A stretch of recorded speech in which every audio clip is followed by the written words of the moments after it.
Pemirsa, selain dihadapkan pada isu kesenjangan antar wilayah maupun kesenjangan antar kelas, Indonesia saat ini menghadapi ancaman jebakan kelas menengah.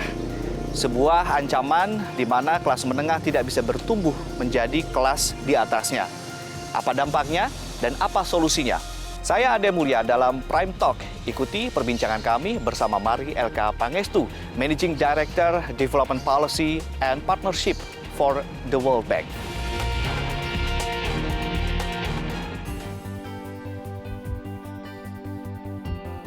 Menteri Perdagangan Indonesia periode 2004 hingga 2011, Mari LK Pangestu, Januari 2020 ditunjuk menjadi Direktur Pelaksana Kebijakan Pembangunan dan Kemitraan untuk Bank Dunia.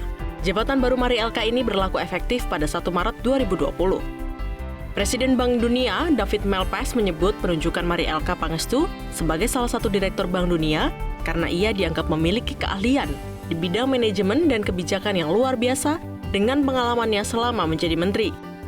Mari Pangestu menjadi orang kedua Indonesia yang menjabat sebagai Direktur Pelaksana Bank Dunia.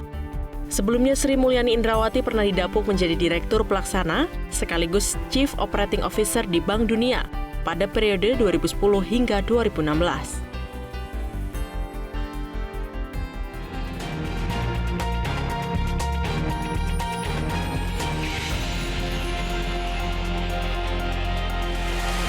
Ibu Ade, apa kabar?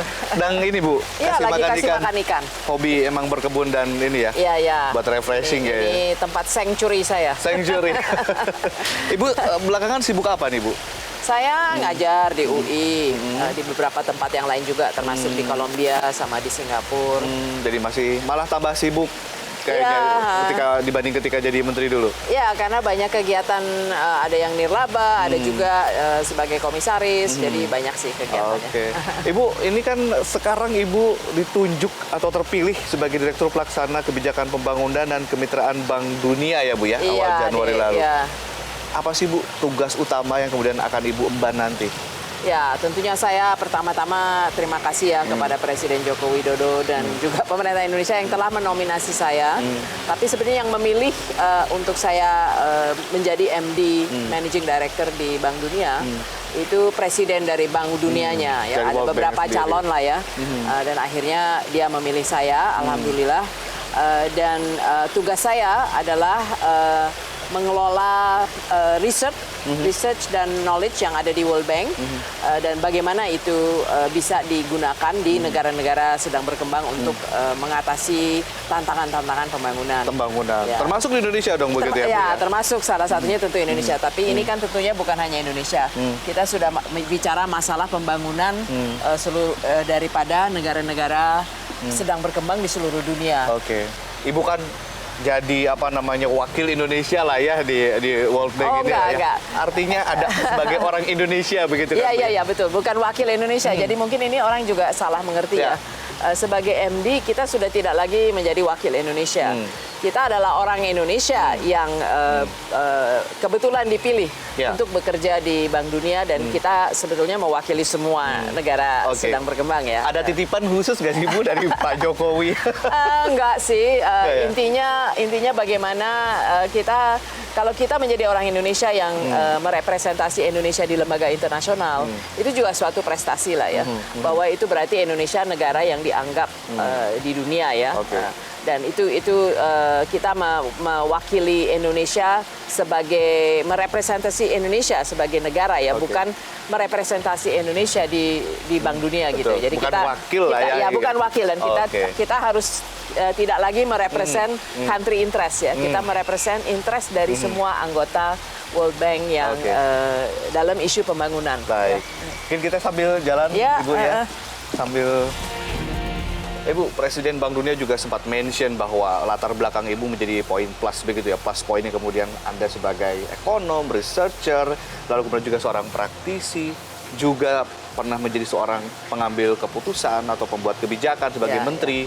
Ini apa yang kemudian nanti modal ini akan dibawa untuk kemudian menghasilkan kebijakan-kebijakan dan juga produk-produk yang kemudian nanti katakanlah knowledge dan juga riset yang akan dikembangkan di Bank Dunia. Betul. Memang itu salah satu yang pada waktu kami membahas ini dengan Presiden Bank Dunia, dia mengapresiasi lah bahwa saya tuh punya latar belakang akademisi, researcher, ekonom, tapi saya juga 10 tahun pernah menjabat sebagai menteri sehingga juga sangat paham ya bagaimana kita mengaplikasikan pengetahuan kepada kebijakan. Karena kita sangat paham ya, karena kita kan bicara kepada kita membicarakan program-program ini dengan pengambil keputusan menteri-menteri bahkan presiden dari negara yang terkait gitu. Jadi kita bisa paham lebih paham ya bagaimana mengaplikasikannya. Apa namanya kontribusinya lebih dibutuhkan kemudian di tingkat global begitu ya. Iya. Baik. Ibu dan juga pemirsa, kami akan segera kembali usai jeda, tetaplah bersama kami di Prime Time. Silakan Ibu.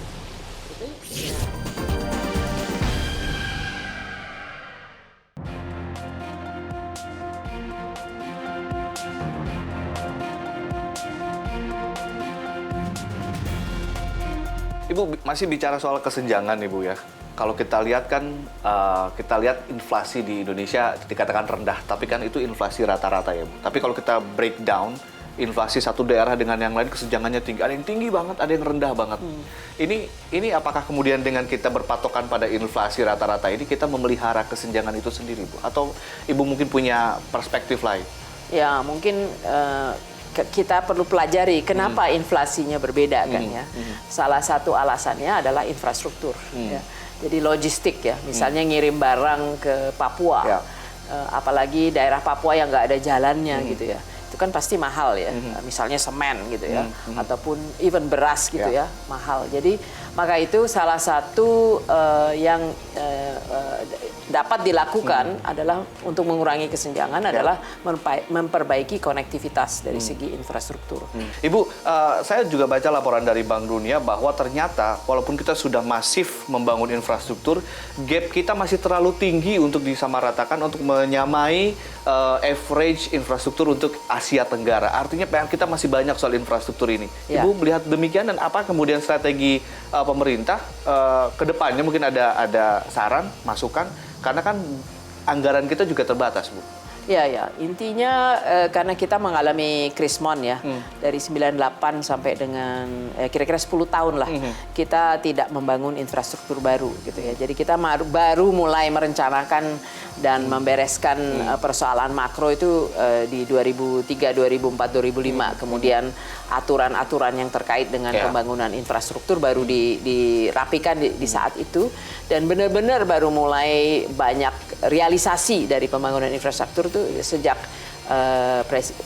Presiden Joko Widodo, dan itu kelihatan dan terasa ya, dan maka itu tingkat kepuasan dari masyarakat kan paling tinggi untuk infrastruktur ya. Tapi kalau dianalisa, ini banyak analisa mengenai infrastruktur itu menunjukkan bahwa kita tuh baru catch up dari ketinggalan yang 10 tahun tidak baru bangun lah ya, baru catch up lah ya, baru catch up dan untuk berikutnya untuk supaya terjadi akselerasi pembangunan infrastruktur yang lebih efektif dan akan menimbulkan pertumbuhan ekonomi, itu masih memerlukan biaya yang cukup besar dan kelanjutan dan penerusan dari pembangunan infrastruktur, di mana tidak mungkin hanya dari pemerintah ya, dan investasi ini kuncinya berarti ya. Ya, berarti kan harus ada peran dari swasta.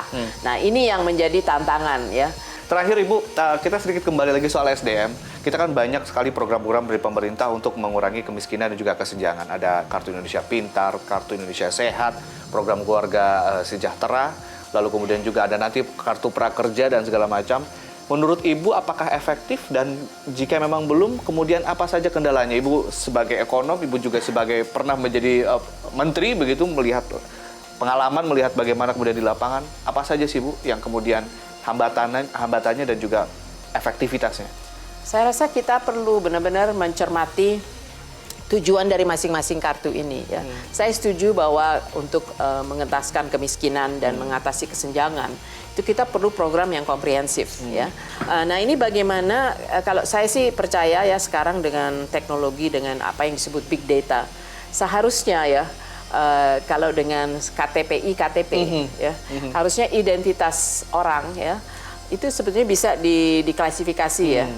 Dia tuh berhak untuk dapat program yang mana, ya, sehingga kita juga bisa tahu efektivitas daripada program kita ke masing-masing individual ya. Database berarti Database, intinya, ya. Bu. Jangan sampai anggaran digelontorkan banyak-banyak tapi ternyata efektivitasnya kurang begitu Ya, sehingga ya. kemudian mengurangi Ya, ya, kesenjangan ya. dan juga kemiskinan juga tidak terlalu Ya. signifikan. Ya. Baik, terima kasih Ya. Ibu Mari Elka Pangestu Makasih, telah Adik. meluangkan Ya. waktunya bersama Ya. kami di Prime Talk. Dan pemirsa, demikian bincang-bincang kita bersama Ibu Mari Elka Pangestu dan kami akan kembali di lain kesempatan. Terima kasih, sampai jumpa.